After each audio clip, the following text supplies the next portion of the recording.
Les habla Andrés Burqueviale, profesor titular regular de las materias Anatomofisiología 1 y 2, correspondientes a las carreras de enfermería, kinesiología y obstetricia. El tema que nos convoca hoy, hablando en voz alta, tiene que ver con la contracción del músculo esquelético. ¿Por qué digo esto? Porque hay algunos eventos que me van a permitir, digamos, que el organismo cumpla funciones, no solamente en el mantenimiento del tono muscular, en el mantenimiento de la postura, en el deambular. Recién hablábamos de un paciente que tiene incapacidad para deambular, o que para deambular necesita un trípode, por ejemplo. Y para que todo eso suceda hay una línea de base que está dada básicamente por la constitución de esos usos musculares, por la representación y la acción bioquímica de esa contracción muscular, que es el potencial de acción de la célula muscular, y por el otro lado, por el escenario de la contracción y relajación de ese músculo. Obviamente que esto es en manera colectiva, ¿sí? Un músculo está formado por haces musculares. Un haz muscular está formado por fibras musculares. Una fibra muscular está formada por muchas miofibrillas. Y hacia adentro de esas miofibrillas yo evalúo cómo está dada la disposición de esas miofibrillas, formando una estructura que voy a denominar sarcómero o sarcómera. Y voy a estudiar hacia adentro estructuras filamentosas, que son las que se van a cortar o van a volver a su tamaño habitual para provocar la contracción y relajación de ese músculo esquelético. Voy a compartir. Vamos a compartir una ventana. Ahí estamos.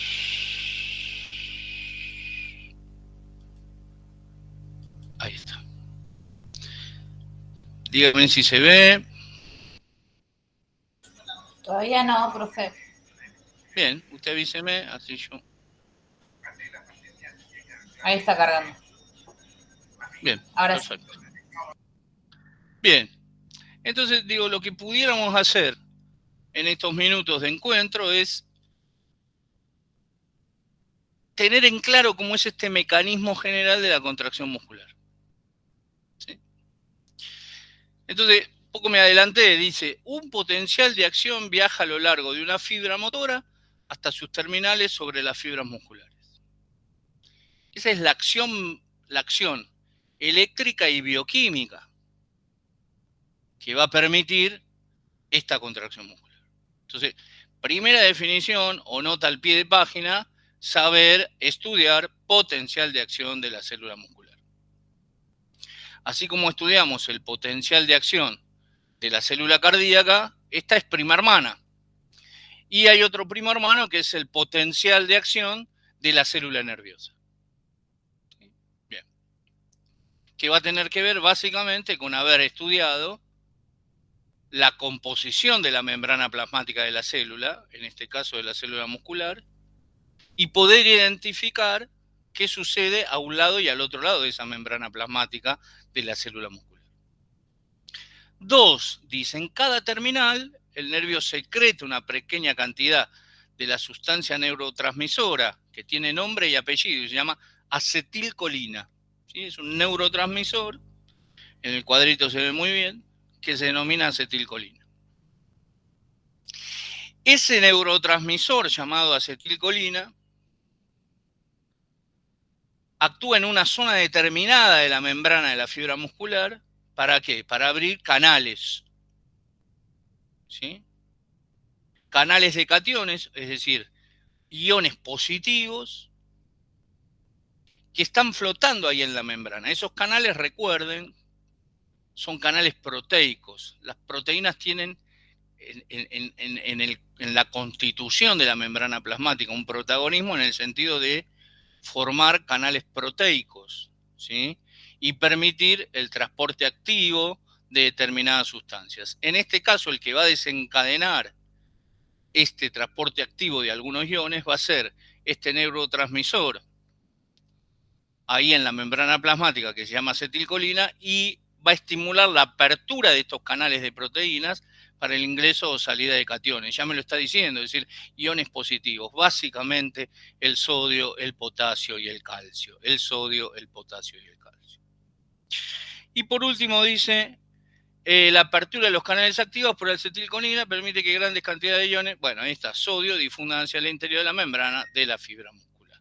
Lo que ven acá es la expresión gráfica de todo este escenario. Punto 6, ¿sí? Entró en juego el calcio, el sodio, y ahora va a entrar el juego, ¿sí? Próximamente el calcio. ¿Por qué? Porque, como decía yo, nota al pie de página, debo reestudiar cómo se desencadena ese potencial de acción, qué momentos tiene ese potencial de acción. El primero, la despolarización de esa célula formando parte de la fibra muscular. Y por el otro lado, digamos, saber si hay cambios eléctricos. ¿Sí? Saber si hay cambios eléctricos.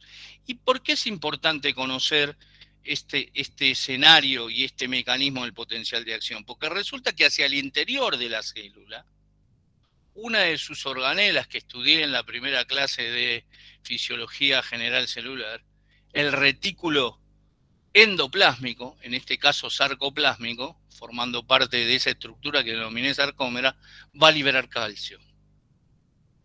Y en la liberación de ese calcio es que yo condiciono la contracción de esa fibra muscular. Ven que dice, punto 7, los iones calcios inician fuerzas de atracción entre los filamentos de actina y miosina, dos proteínas contráctiles, que se van a deslizar unas sobre otras, se van a superponer en sentido longitudinal, lo dice muy bien, constituyendo el proceso de la contracción muscular. ¿Cuánto dura esto? Dice el punto 8, fracción de segundos.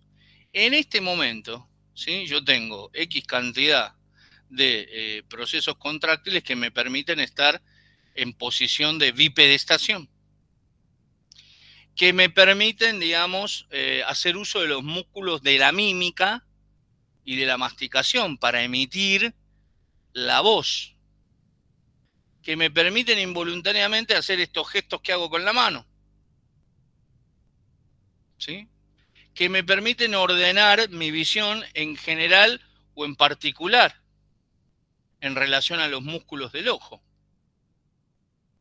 ¿sí? Que me permiten apoyarme, estoy parado y estoy apoyado sobre X cantidad, digamos, de soportes frente a mi notebook y entonces me permiten mantener, como decía yo muy bien, la bipedestación.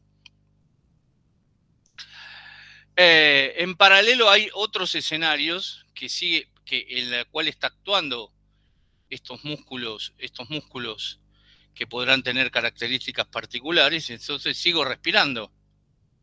¿Por qué? Porque hay músculos inspiradores y músculos expiradores que permiten el mecanismo de la ventilación pulmonar. Para que entiendan, digo, que no es solamente esto de los grupos musculares y el músculo esquelético en particular.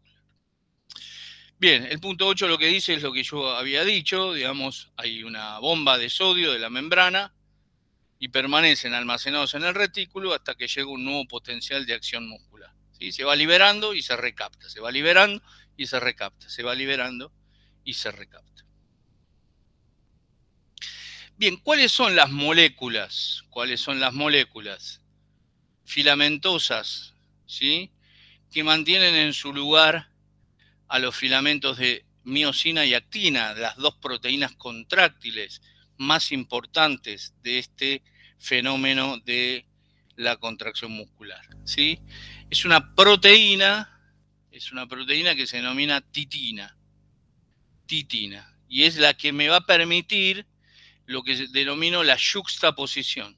¿Se acuerdan que decía que era un movimiento longitudinal, que en la contracción se encadenaba y se yuxtaponía diferentes bandas y de diferentes proteínas formando ligamentos? Bueno, es esta proteína, la titina es una proteína reguladora, a diferencia de la actina y la miosina, que son proteínas contráctiles, que regula este escenario de yuxtaposición, ¿sí?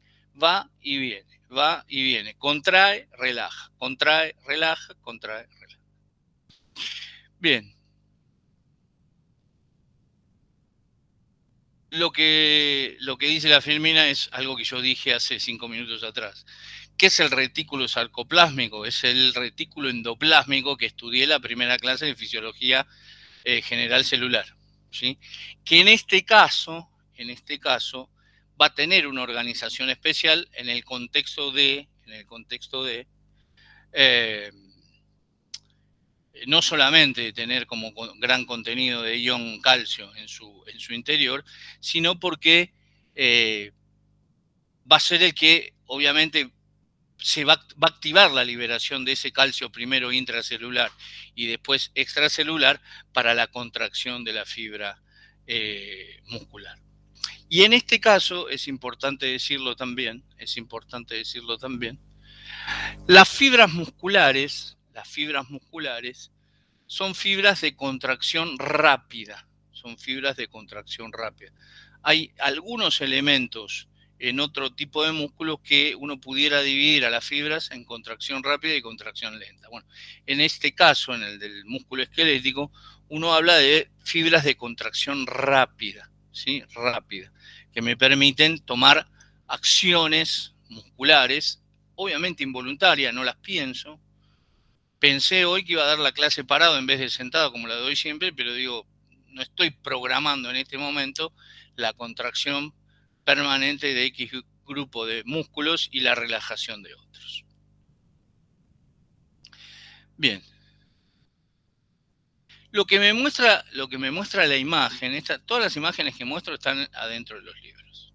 Esto que yo decía, ¿no? Esto es una fibra muscular, esto está aumentado desde ya, y cada uno de estos manejos son miofibrillas, ¿sí?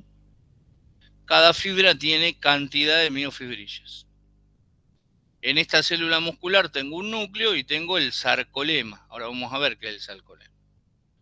Entonces digo, es como si fuera un manojo. Imagínate un paquete de fideos, espagueti, ¿viste? Cuando lo abrís, los tenés todos en la mano. Bueno, cada uno de esos espaguetis duros es una miofibrilla. Todo eso forma una fibra muscular.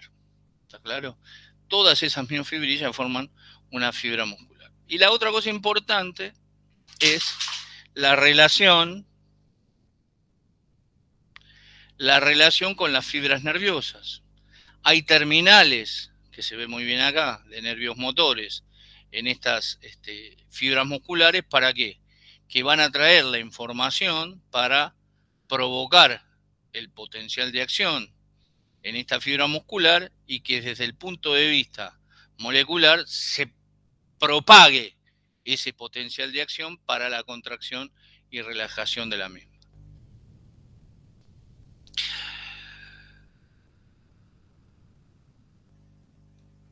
Otro dato importante es qué función va a cumplir la proteína contráctil llamada miosina, ¿sí? ¿Qué función va a cumplir esta proteína llamada miosina? Y acá es interesante, lo primero que tengo que tener en claro es que si hay contracción muscular, hay, digamos, energía que se genera. Ese es el primer concepto que tengo que tener en claro. Y esa energía que se genera es procedente, para decirlo de alguna manera,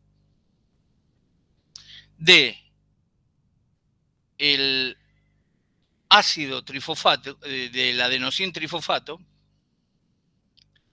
que es el que aporta, como en otros procesos, la capacidad contráctil a la fibra muscular. ¿Y por qué es esto? Porque resulta que esta proteína llamada miosina, en su parte superior o cabeza, se va a comportar como una enzima ATPasa que va a ser la que va a permitir la utilización de este ATP en el contexto de la energía que necesito para provocar la contracción muscular.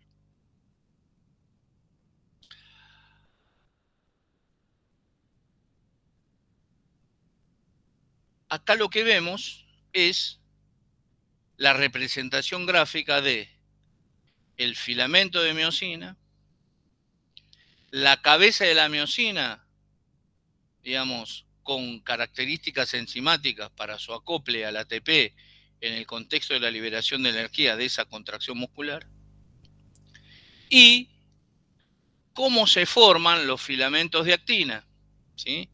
La otra proteína contráctil que necesito para que se lleve a cabo la contracción muscular. Y entonces veo que el esqueleto del filamento de actina es una molécula de la proteína F-actina bicatenaria por 2 hebras de color claro, enrocadas entre sí en forma de hélice, de la misma manera que la molécula de miosina.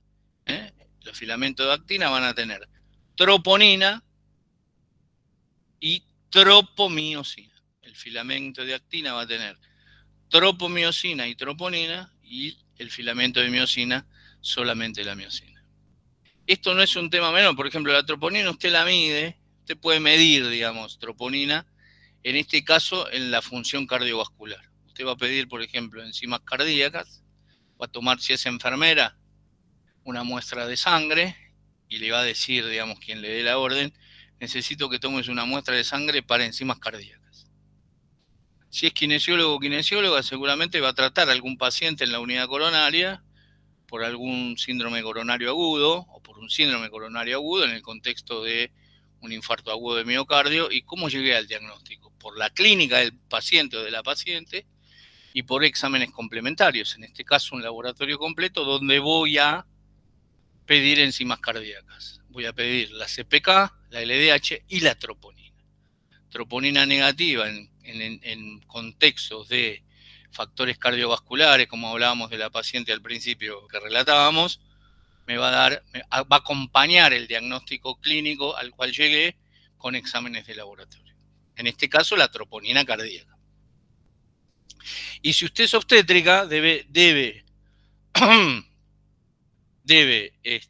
tenerlo en claro también, porque usted puede tener pacientes que tengan algún evento cardiovascular en el contexto de cursar ese embarazo con hipertensión, o haber tenido antecedentes de otros embarazos con hipertensión, no llegando a término de esos embarazos, o al revés, siendo controlados con medicación, donde usted va a tener que vigilar claramente algunos signos y síntomas que pudieran aparecer en esos 9 meses por primera vez o ya en el contexto de antecedentes de embarazos anteriores, habiéndolos cursado con hipertensión arterial. Digo, para ponerle un poco de realidad a cada una de estas cosas que uno nombra, ¿no? Esas proteínas se miden y claramente la ciencia bioquímica ha avanzado, que son sumamente sensibles. Es raro que en cualquier hospital, digamos, del conurbano, usted lo pueda pedir y tener por lo menos el primer indicio para ver si usted tiene que internar o no a ese paciente en el short room o en el área de unidad coronaria o en el área de unidad de terapia intensiva. Bien, las moléculas de tropomiosina, esto ya lo dije, ¿sí? Acá te da características, digamos, bioquímicas, el peso molecular y la longitud, ¿sí? El complejo de la troponina y la cadena de tropomiosina. Acordate que esto es el filamento de actina. Acordate que esto es el filamento de actina. Bueno, acá esto que yo decía, ¿cuál es la función de la troponina? Básicamente, tiene como función específica el control de la contracción muscular. por eso es importante, porque si se desata y pierde el control, también hay eventos musculares esqueléticos que laceran, generalmente por traumatismos o por traumatismo deportivo, este escenario de la contracción muscular.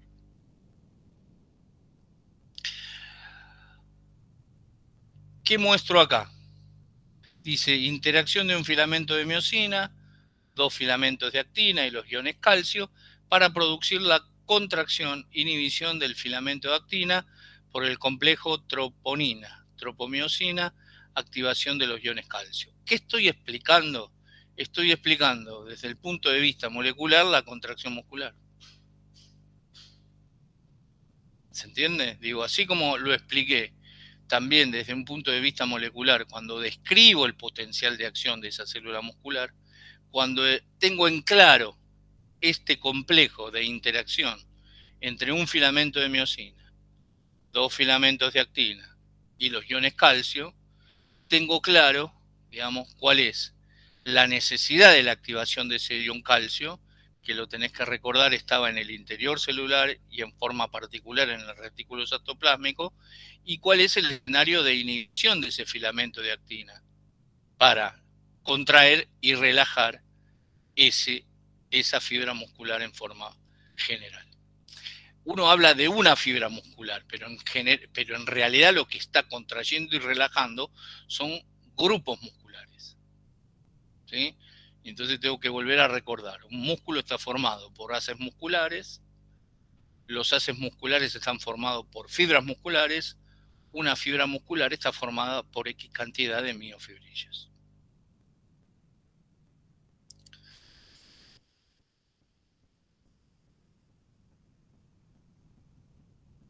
Dice interacción entre el filamento de actina y los puentes cruzados de miosina. Teoría de la contracción. Teoría de la contracción. Tan pronto, dice, como el filamento de actina es activado por los iones calcio que liberé, las cabezas de los puentes cruzados de los filamentos de miosina son atraídos hacia los puntos activos del filamento de actina y de algún modo esto hace que se produzca la contracción. Y entonces, ¿qué veo en la imagen? Lo que veo en la imagen es la fibra muscular, el sarcoplasma, las miofibrillas, tal cual las fuimos describiendo, ¿sí? El retículo sarcoplasmático y esta estructura que denomino sarcolema, que va a tener bandas A, banda I y línea Z. Resulta que en este contexto de interacción entre los filamentos de actina y de miosina, en la yuxtaposición en este sarcolema de esos filamentos, achicando o volviendo a su lugar a la banda A y a la banda I, es que se provoca la contracción muscular. O, como dice acá, la contracción de la fibra muscular.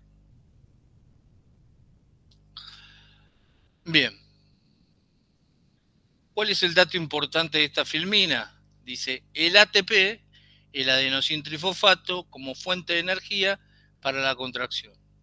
Los fenómenos químicos en el movimiento de las cabezas de miosina. Recordá que la cabeza de miosina iba a tener la capacidad molecular de comportarse como una enzima ATPasa que permita interactuar ese adenosintrifosfato que necesito como fuente energética en el contexto de la contracción. ¿Claro? En el contexto de la contracción. Esto muestra, entonces te da varios momentos y cómo interactúa con el complejo troponina y tropomiosina, con la unión de los iones calcio, y al quedar al descubierto los puntos activos del filamento de actina, las cabezas de miosina se unen a ellos, como se muestra en la figura, y ahí se provoca, digamos, la contracción, el escenario para la contracción.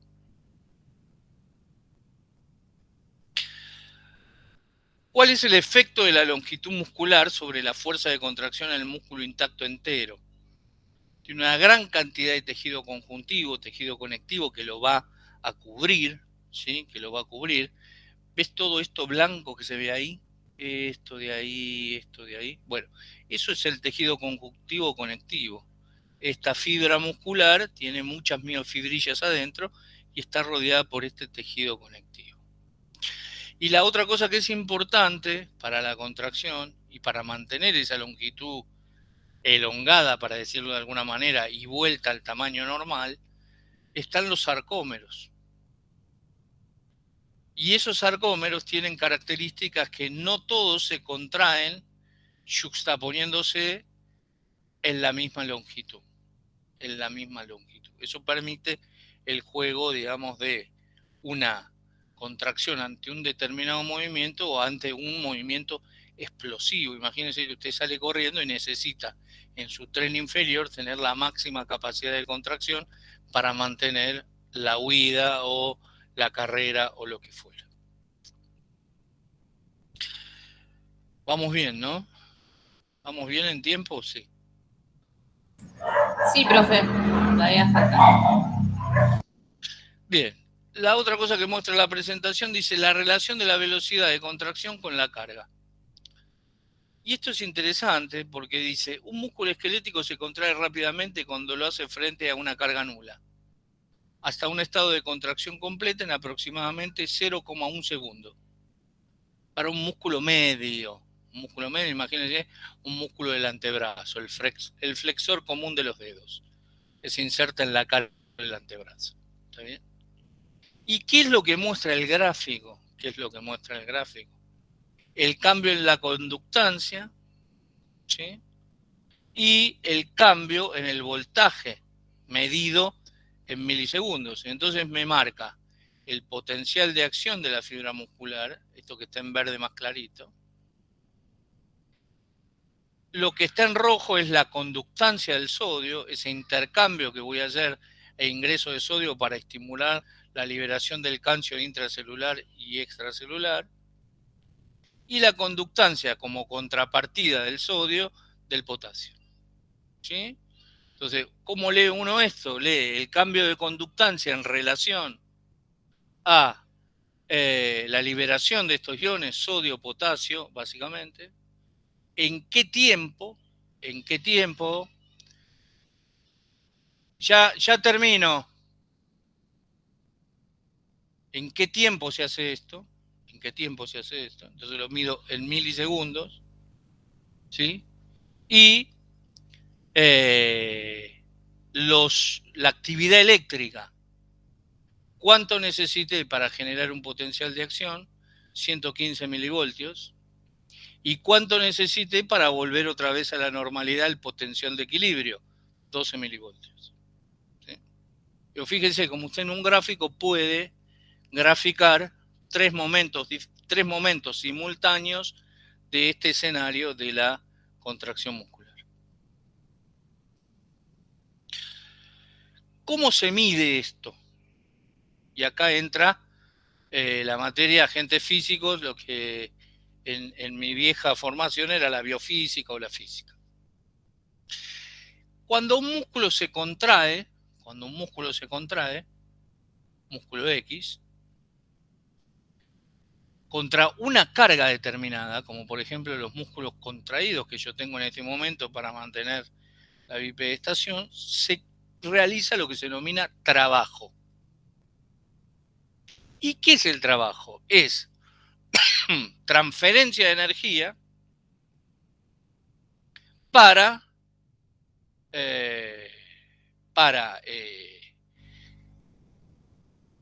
poder mantener un determinado escenario de contracción muscular. O, dicho de otra manera, imagínense que yo quiero levantar, ¿sí?, esta notebook, bueno, para poder transmitir del músculo al objeto esta necesidad de levantar esta carga, ¿sí?, realizo un trabajo. O lo que es al revés, digamos, yo en la bipedestación estoy resistiendo el movimiento, estoy parado y tengo un grupo de músculos que está contraído y un grupo de músculos que está relajado, sin movimiento, para poder mantenerme frente a la notebook y poder, digamos, comunicarme visualmente con ustedes. En términos matemáticos se plantea esta ecuación donde T es trabajo, C es la carga y D es la distancia del movimiento que se opone a la carga. La energía necesaria para realizar el trabajo procede ¿de qué? De las reacciones químicas de las células musculares durante la contracción, como se describe en las secciones siguientes. ¿Y cuáles son esas reacciones químicas? El potencial de acción. Cuando usted desencadena el potencial de acción de la célula muscular que va a provocar la contracción, y esa contracción va a ser medida en trabajo, carga por la distancia que va a recorrer esa contracción para generar un movimiento determinado, usted, digamos, lo va a poder hacer porque tuvo la reacción química, ¿sí?, a un lado y al otro lado de la membrana plasmática de esa célula muscular, desencadenándose el potencial de acción.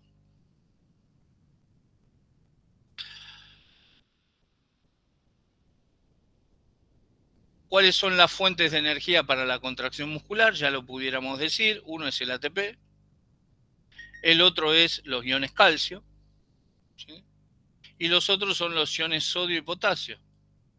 Todo esto, recuérdenlo, es a partir de el escenario del potencial de acción y ese estímulo que va a recibir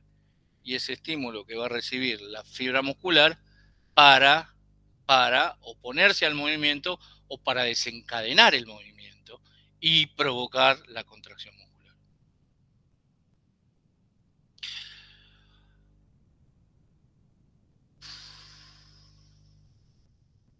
Bien, hay tres fuentes de energía que utilizo para el escenario de la contracción muscular. La primera es para la reconstitución del ATP. Y la sustancia que uso es la fosfocreatina. ¿Sí? Bien, primera cuestión. La segunda fuente importante, tanto para reconstruir el ATP como la fosfocreatina, es el mecanismo químico de la glucólisis. Y esa glucólisis es a partir del glucógeno almacenado en las células musculares. Y la tercera y última fuente de energía es el metabolismo oxidativo. ¿Y qué es en una línea el metabolismo oxidativo? Es la combinación de oxígeno con los productos finales de la glucólisis, ¿sí?, esta lisis del glucógeno, y con otros nutrientes celulares, ¿para qué? Para liberar el adenosín trifosfato. Fíjense cómo, digamos, cuando veíamos antes las reacciones químicas, están mediadas estas liberaciones de energía para la contracción muscular por estos escenarios bioquímicos moleculares que me permiten esta actividad. Si yo tuviera algún evento, generalmente patológico ya instalado, que condicionara mi capacidad muscular, mi capacidad metabólica y mi capacidad fisiológica normal muscular, empezaría con el déficit de esta contracción muscular. Hay personas que tienen eventos de hipocalcemia, hay diferentes causas de hipocalcemia, ya no lo van a estudiar cuando cursen patología. Entonces, ¿qué necesitan esas personas? Cada tanto necesitan lo que nosotros en la jerga cotidiana llamamos una carga de calcio, que hay que vigilar, porque empiezan con grandes contracciones musculares y empiezan con dolor de grupos musculares, que pudiera llevar a una tetania, a una parálisis de esos grupos musculares ante un evento determinado. ¿Sí? Digo, esto se estudia muy bien, las hipocalcemias, entonces hay que vigilarla porque no solamente es importante el calcio para esta acción de la contracción muscular, para qué era también importante, para desencadenar el potencial de acción de la célula miocárdica. Entonces digo, uno cuando vigila y cuando interpela el organismo, lo interpela en forma unánime, en forma colectiva.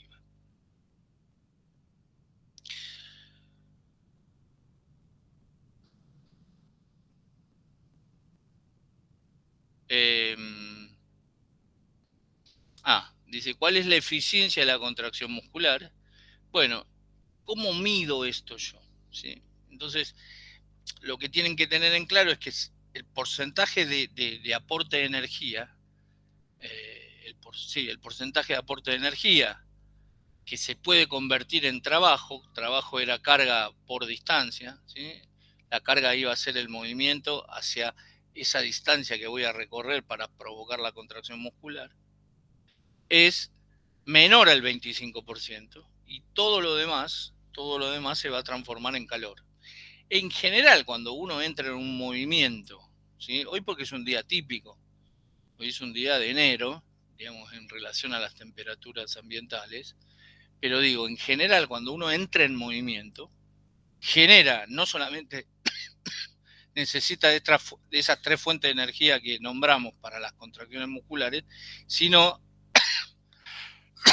ese movimiento va a generar, aparte de energía, calor, y ese calor, digamos, va a mantener la temperatura y vamos a necesitar de el buen uso de la regulación de la temperatura en el contexto de la sudoración o de una buena hidratación.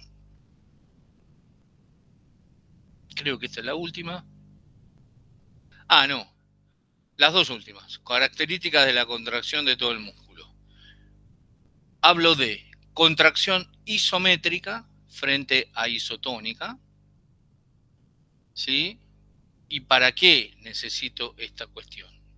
Básicamente para el remodelado del músculo para adaptarse a la función y para el ajuste de la longitud muscular.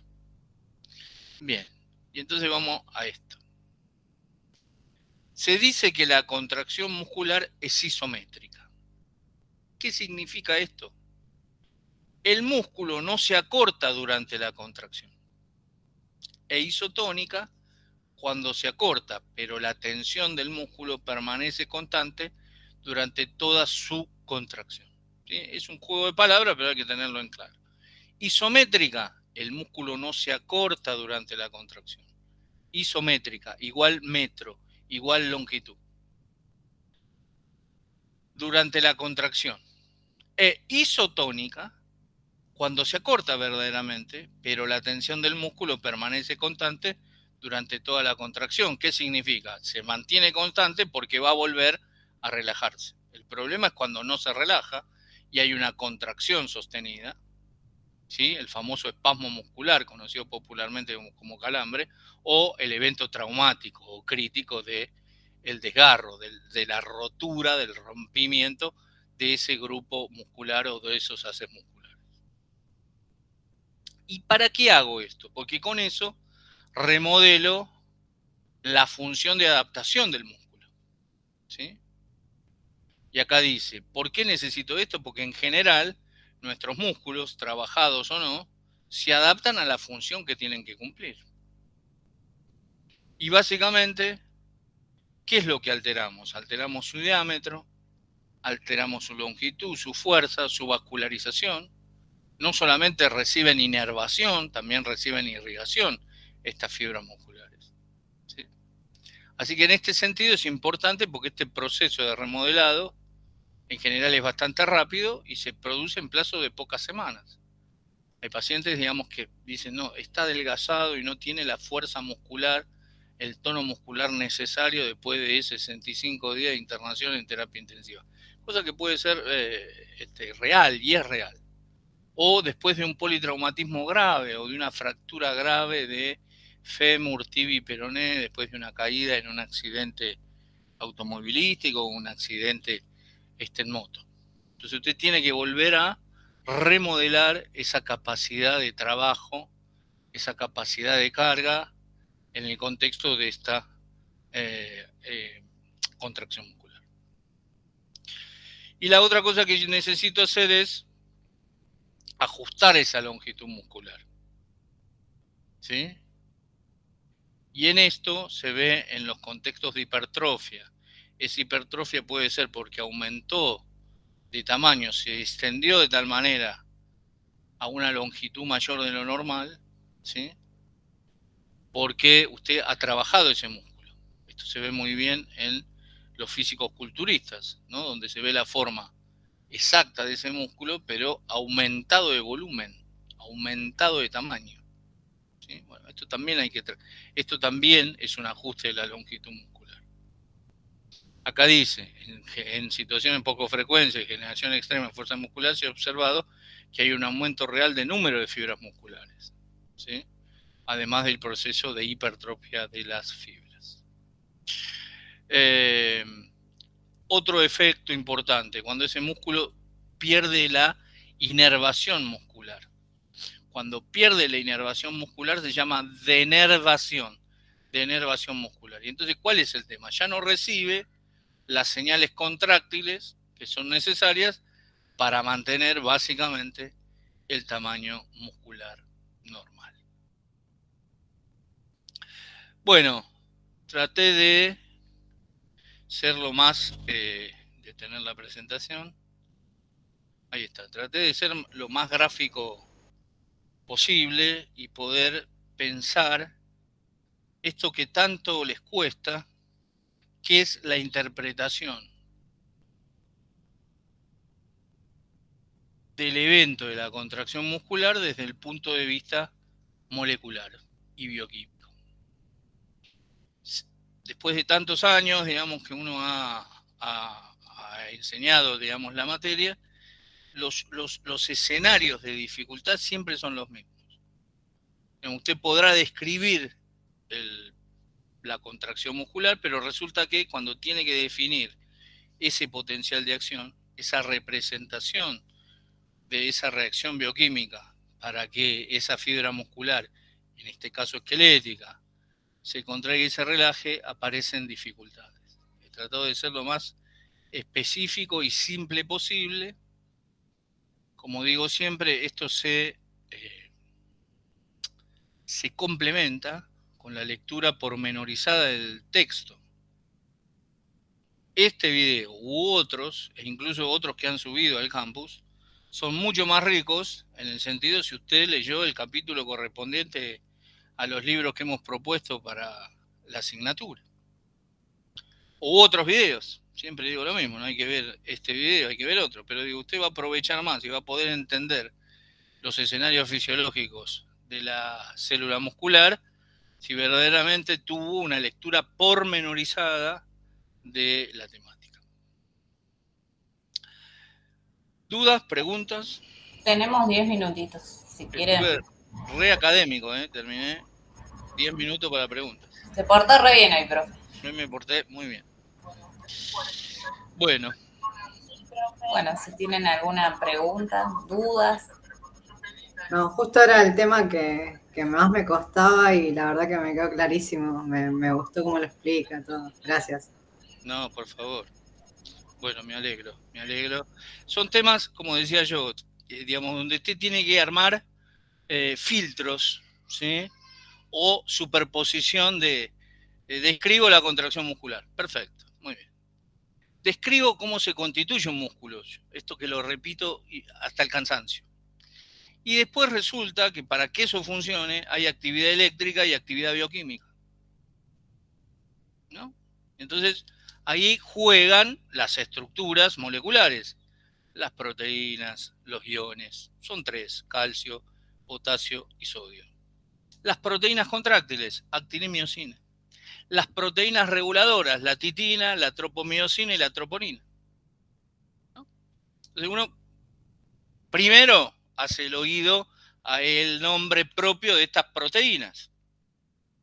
Y después resulta que, como yo expliqué, puede darle aplicación en el sentido de la medición serológica. ¿Qué significa serológica? Usted toma una muestra de sangre y mide determinada situación. O mide el calcio, o mide el sodio, o mide el potasio. Cuando usted pide un ionograma completo, ¿sí? Ionograma calcio-cloro, o un ionograma ampliado, usted pide fosfato, magnesio y calcio.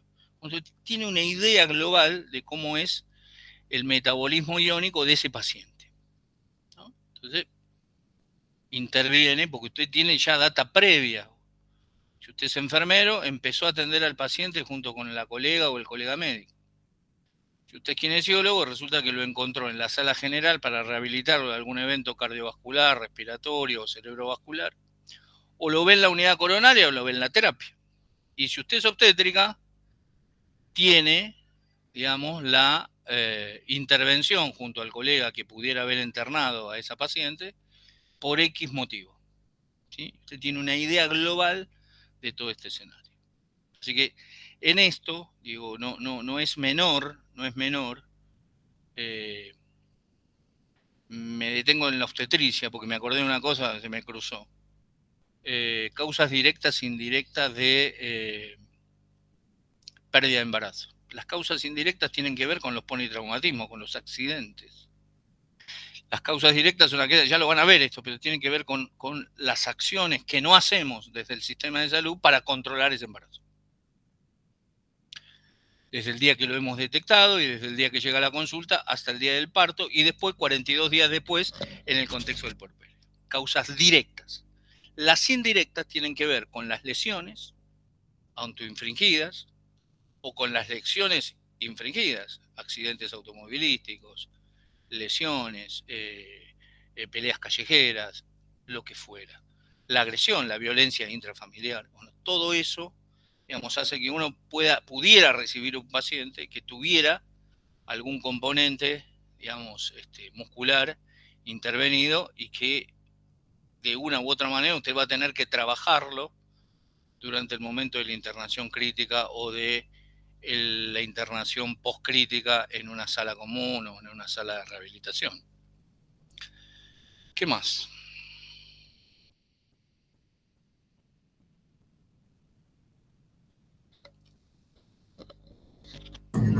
Bueno, profe, si no hay dudas.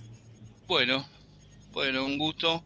La semana que viene nos toca, es la última, porque después ya tienen colgado el trabajo práctico. Hoy miré bien el campus, ya tienen colgado y tienen que ir preparando el trabajo práctico.